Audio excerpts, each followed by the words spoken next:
السلام عليكم. magacaygu waa Salaad Muuse Maxamuud ku soo dhaw janaalkeena Salaad Somali Technology. sida dul socotaan kooxadeena C language ayaa noo socota casharkiina koowaad aan soo qaadanay lesson 2 ayaa noo bilaabaa casharkeena koowaad wuxuu ku saabsanaa hello world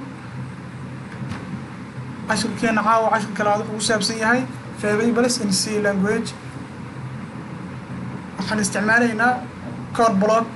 ID gaan isticmaalaynaa kaliya ku siinaa ku soo kacaaso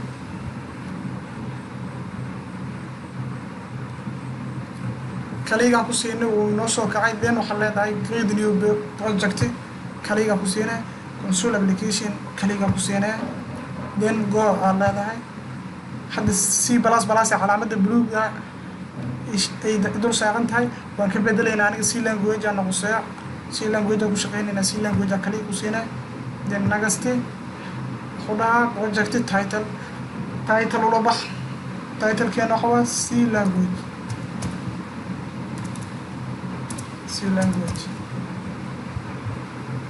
next يلا ده finish then when نوصل كعكار بلا حسمينينا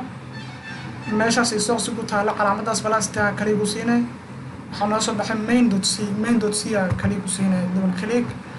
then waxaan noo soo baxay code-kan waa code-kii koowaad hello world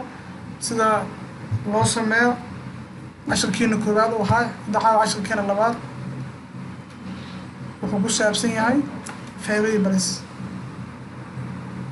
inteena casharkiina koowaad u gudagelin casharkiina labaad intaan u gudagelin waxaan jeclahay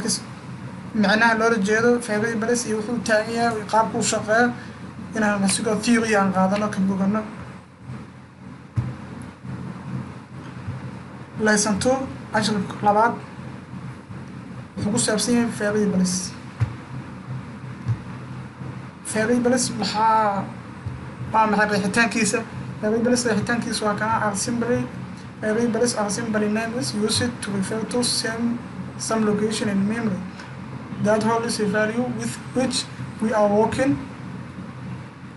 ونيس وحوا variables ومقع كاسو lagu isticmaalo ama ku shaqeeyo loo adeegsado memory location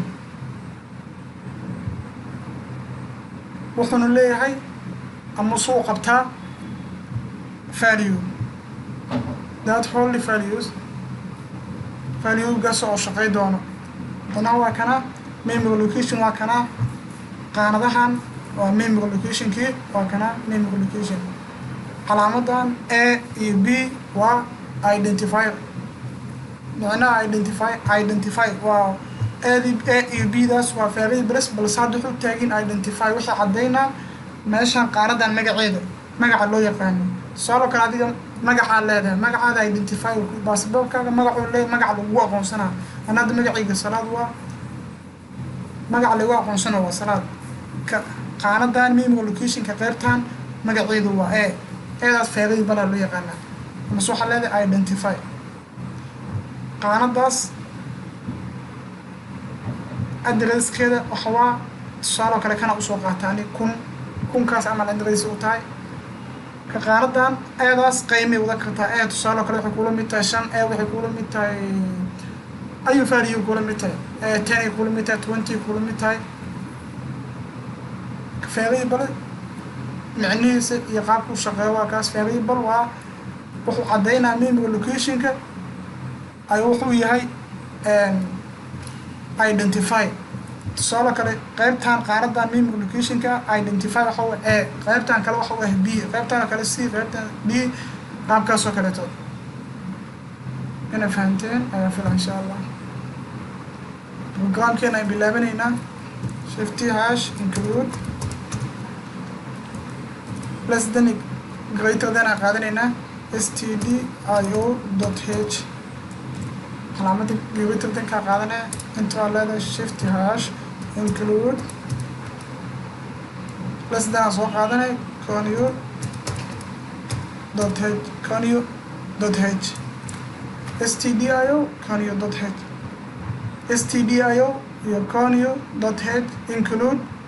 ayaga wax u taageynaya macnahooda casharkiina koowaad ku soo qaadanay waqti kuma luminayno waxaan leenahay inti main calaamada bisha open and close then waxaan leedahay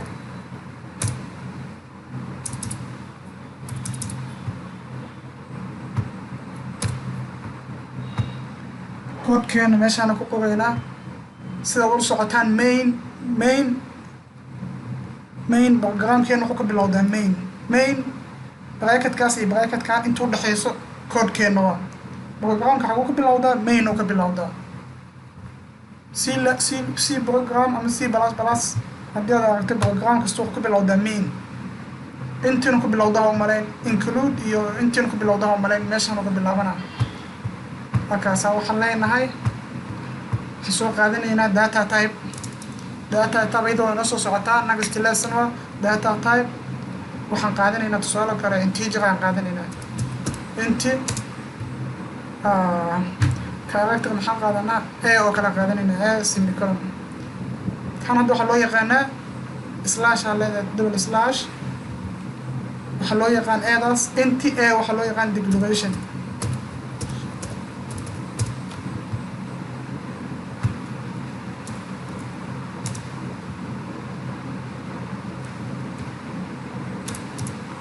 waxaa loo yaqaanaa waxaa leedahay declaration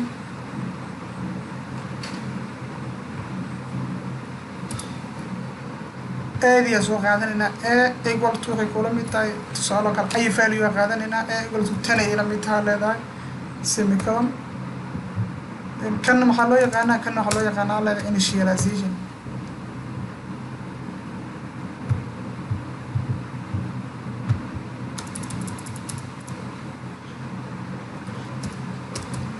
kan waxaa loo yaqaan initialization inti waxaa loo yaqaan declaration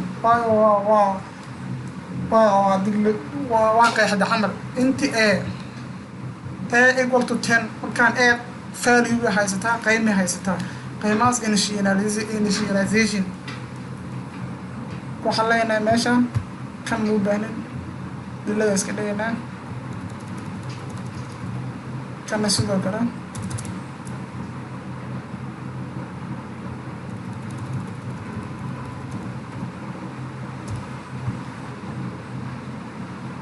then printf aan leenahay printf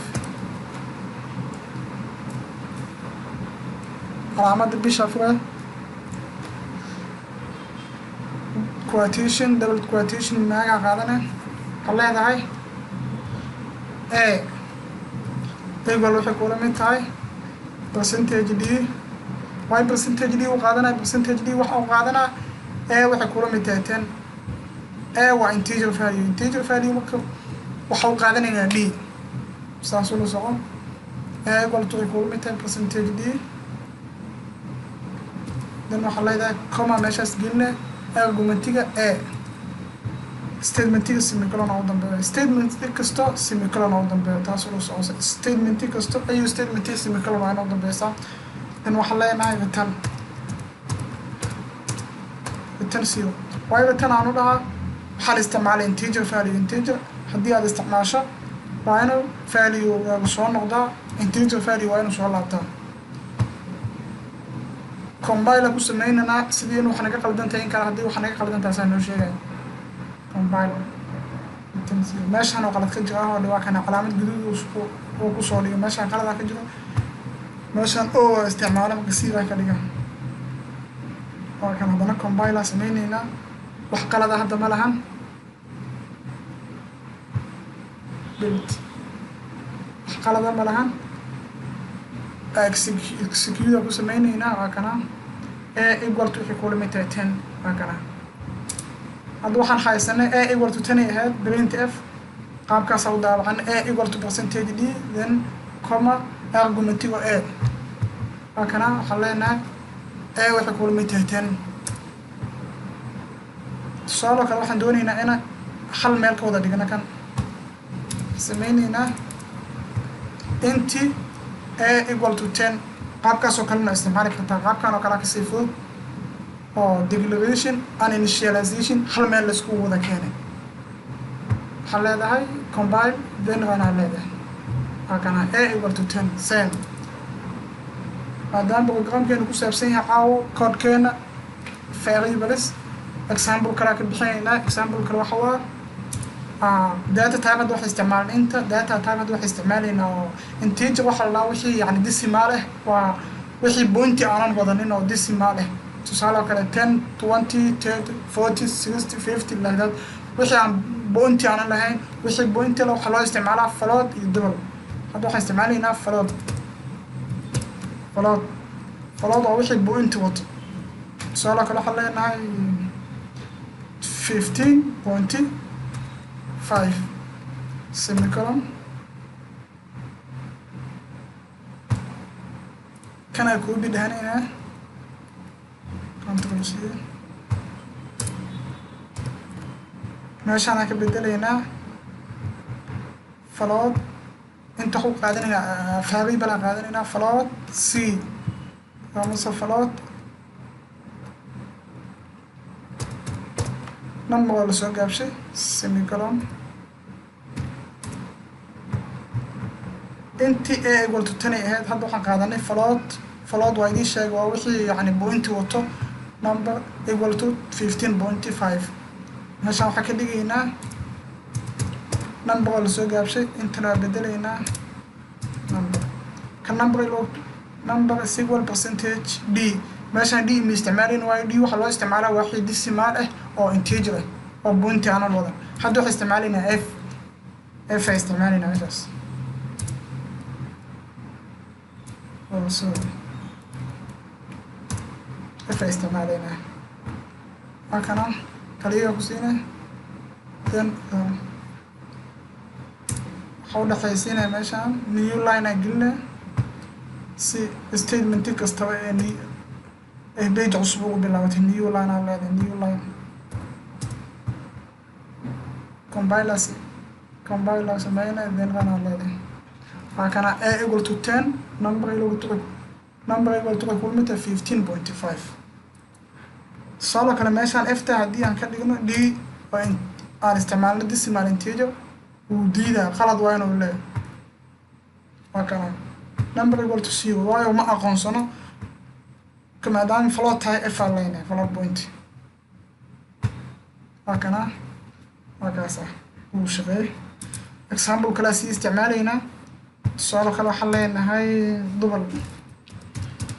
double micnihiisa sigan maxaa waa double waa data type waa float oo weynaado waa tusaale kale waxaan leenahay point float oo weynaado waa semicolon waxaan u samaysanaynaa double d oo kale qaadanaynaa equal to wala mid tahay then waxaan leenahay control v meeshaan d aan qaadanaynaa intana d aan ku bedelaynaa intana f double asigana waxa loo isticmaalaa f wuxuu la mid yahay float point waxaan sameynaynaa compiler sameynaynaa wax qalada ma uusan sheegin then waxaan leedahay waa kana a equal to 10 equal mid tahay number 15.5 double waxay equal mid waa kana 17.19 waa kana wax basiid wax saas u adag maahan example kale ka sii qaadanaynaa ku saabsan variable keena maxaa waa variable keena waa kana a waa inta number waa inta d kan waa data type kan waa variable kuwan waa value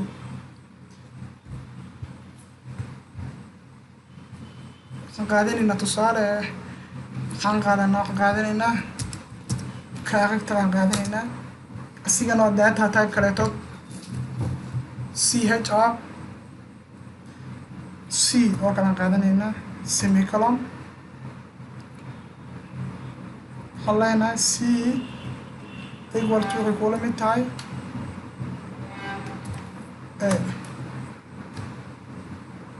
semicolon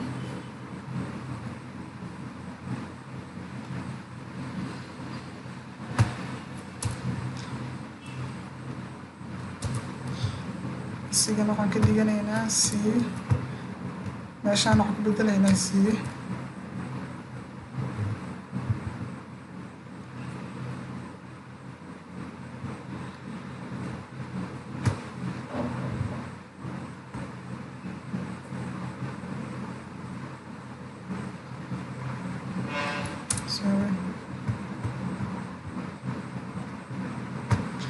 new line meeshaan gelinaa si each statement ee ugu bilaabata new page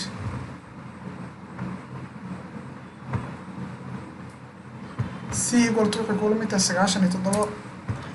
waxaa leedahay a small wuxuu u taagan tahay waa asi number si ku mid tahay a small wuxuu u taagan tahay 97 ka meeshaan waxaa leenahay d c aan ka dhigaynaa si a ee noogu soo baxdo combine aan leedahay kana c equal to wuxuu kula mid tahay a d wuxuu kula mid tahay double wuxuu kula mid intaas float oo variable-keedu oo number yahay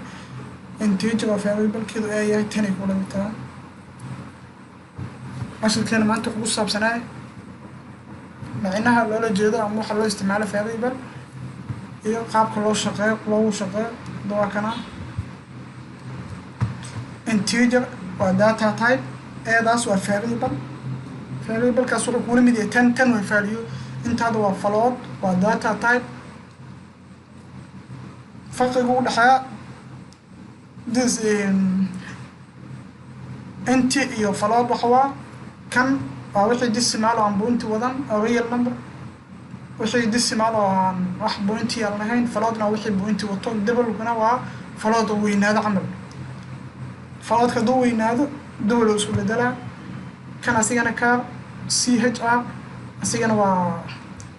wuxuu asigana data type kala waa wuxuu asigana ku shaqeeyaa characteriska sida a b c d kuwaasaa qaadanaya halka kuwan kale aad ka qaadanaysa waxaad ayagana ka qaadanaysa tiradooyinkaas caadiga ama waxaad doonto waxaan filaa insha allah inaad si fiican ugu bogateen lesson-keena labaad insha allah ka saddexaad sida ugu dhaqsiyaha badan aan soo gelina page-ka haddaa ku cusub tahay subscribe saaw wixii aad su-aalo ka qabta commentiga ka soo dhiibo billahi tawfiiq